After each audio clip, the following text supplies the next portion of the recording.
I hope. I really think this could help a lot of people because there's a lot of disinformation, misinformation out there.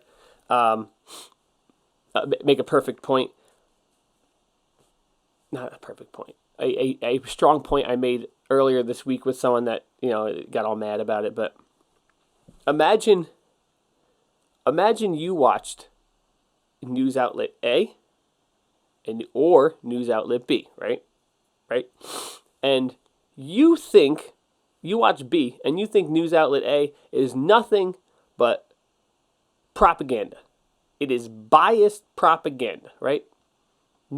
I listen to news outlet B because news outlet A is nothing but propagandistic, biased nonsense.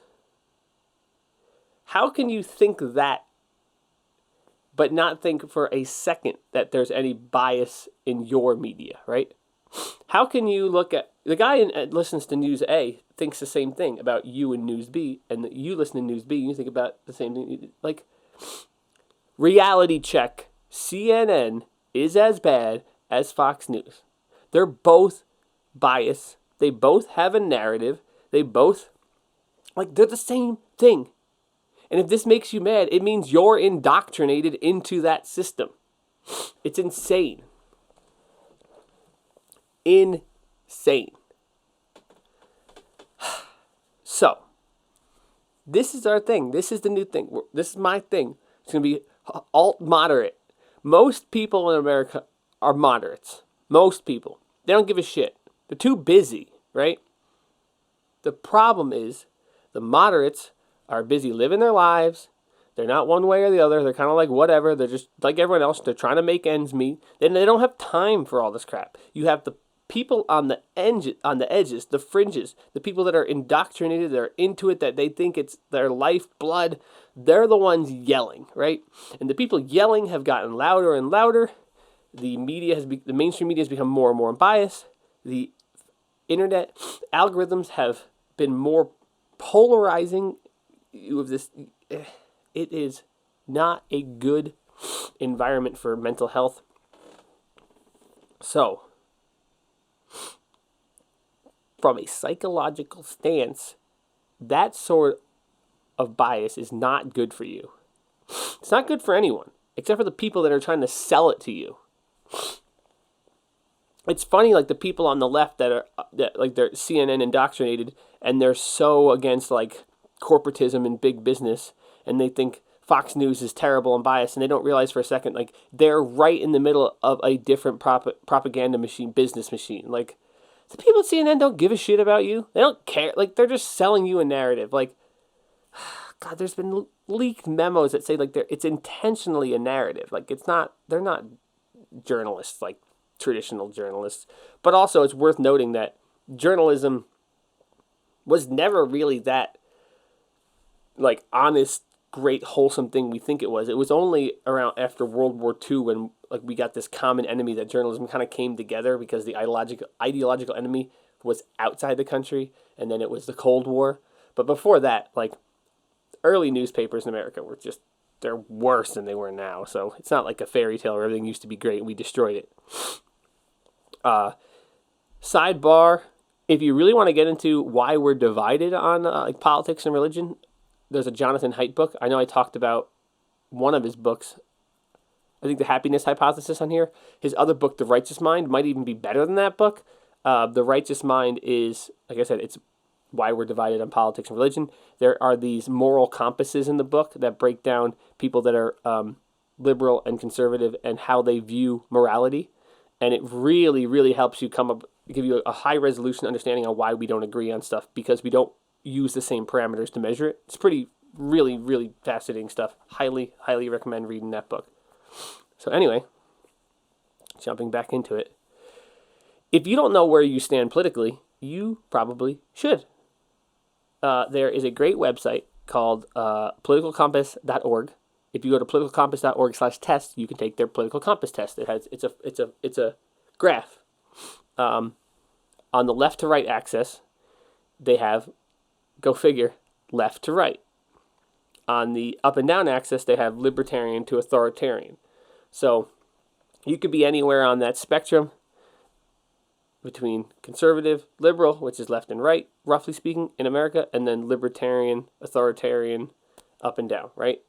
So, obviously, if you know anything, a communist country like Russia or Cuba would be very left, very far left, and entirely authoritarian. They would be in the farthest upper corner, right?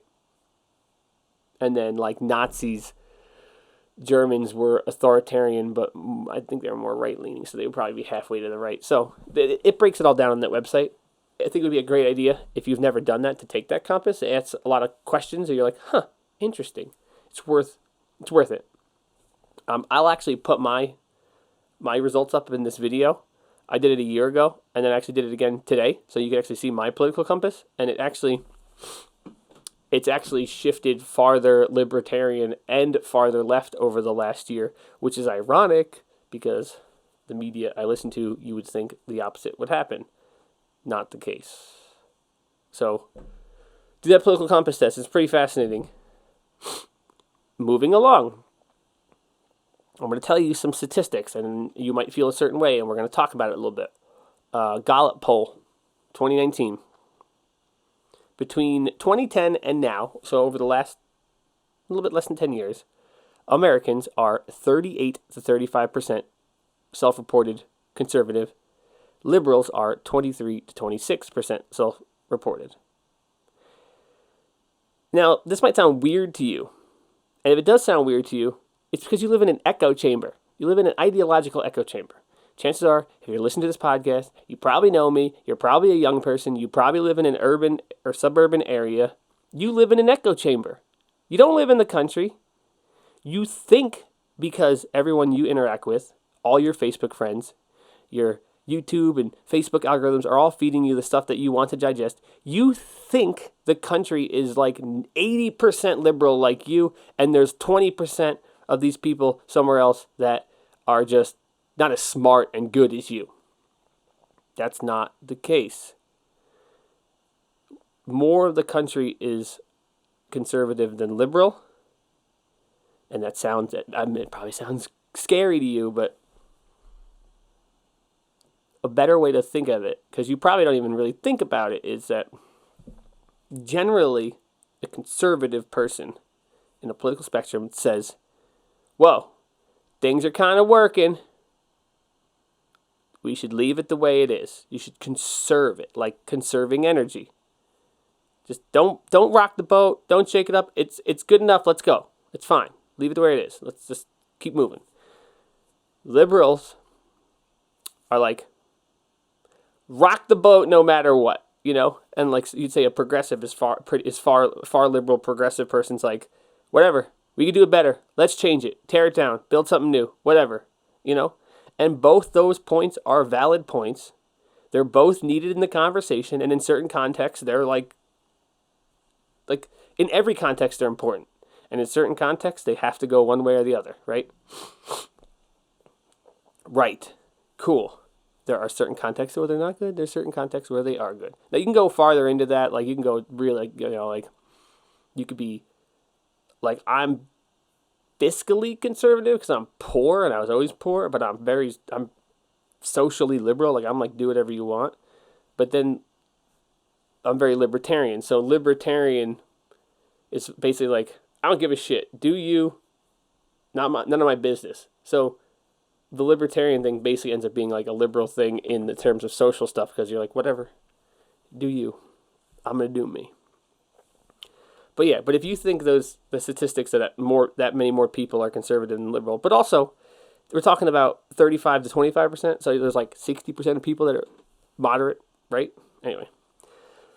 So political polarization in the country has alienated a lot of people. And the scary thing about it, it's in the name of diversity and intolerance. Many people and their opinions have grown homogeneous and intolerant of diversity of opinion and intolerant of nuance in a conversation. Many people can't even handle the mere suggestions of something they don't agree with. Like, let's see, I have an example here. Like, if I were to say, A parent can't. Sorry, I'm trying to. I don't want to like say this in a way that's gonna be like too polarizing, right? Just a suggestion that a parent can tell a child how to express their quote gender is very triggering to some people because they're hook, line, and sinker that it is not the case. The kid can do whatever they want. The kid knows what's best. And if you don't have a kid, you would be like, oh, whatever. If you have a kid, you're like, well, yeah, no shit. Like the kid doesn't know anything. He's 6 or whatever, right? But to give you an example of how these things kind of don't work well together, why is it that the mother, right, would have 100% say in whether the child lives to exit the womb, right? But the same parent can have 0% say in whether that boy is a boy or a girl, right? When you put those two ideas together, they kind of don't mesh really well. So, like, I want to talk about issues and give you multiple perspectives because these things should mesh together well. Like, you should have continuity of thought across the table, or at least work toward getting there, right? A parent, what's the line? It's a really good line. It's affection, protection, direction. That's what the parent's there for, right? Obviously, if you were completely conservative on like it's like the gender of your child issue, you would say, under no circumstance can my son wear a dress, right? And if you were all the way on the liberal side of it, you'd be like, he could just do whatever. I don't care. And obviously, the real answer is somewhere in the middle, right? Somewhere moderate. It's a moderate answer. I always think it's funny. I think back, you look at a picture of yourself when you were like 6 years old, and like you look goofy and ridiculous, and you go, Mom, why the hell did you give me that stupid haircut? in the days of this really like kind of like we're figuring out exactly how to navigate gender expression. People are gonna. I did the thing in my head where it's gonna be like, oh, you're gonna look at your pictures of yourself when you were 6 and 7. You're gonna be like, Mom, why did I look like a girl in all the pictures when I was a little kid? And Mom's like, well, that's what you wanted. And you're gonna look at your mom and you go, Mom, I was 7, and like that's not that could so easily be taken as a harsh take because of the issue is so sensitive because of the political polarization. But you can take it from me, someone that has grown up and lived their whole life with gender dysphoria, that is an appropriate answer. Your mom or your dad says no. The hell are you doing? It's just silly. Kind of went off a tangent here. Yeah, that's funny that I wrote here. It's silly. So, yeah. What I want to add to this program is to show the diversity of viewpoints, both politically and socially. And I don't want to change your opinion. I'm not like trying to change your opinion. I just want to try to enlighten you to think at a bigger perspective, right? And I'm going to tell you why that is that in a minute. There's a really, really great quote I saw recently. And the quote was, if you change someone's mind in a discussion or a debate or an argument, it says more to the person's whose mind was changed intelligence than to your debating skills, right? Think about that.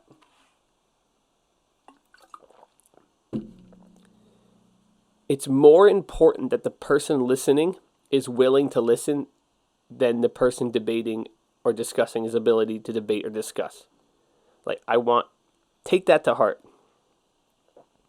It doesn't matter how good I can tell you a point about, Listerine and mouthwash. It's how receptive you are to learning new truths.